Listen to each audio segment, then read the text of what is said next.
preceding signal was a test of the public warning system for weather radio station WXK-35. During potentially dangerous weather situations, specially built receivers can be automatically activated by the signal to warn of the impending hazard.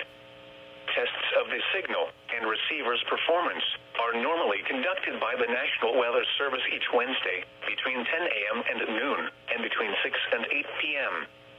If there is a threat of severe weather, the test will be postponed to the next available good weather day.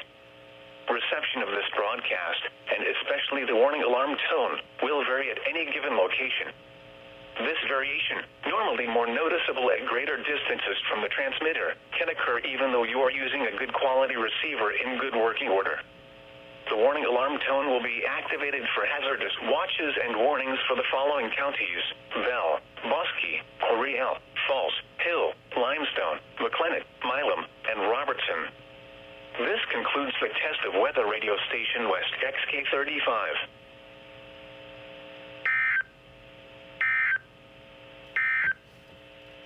The current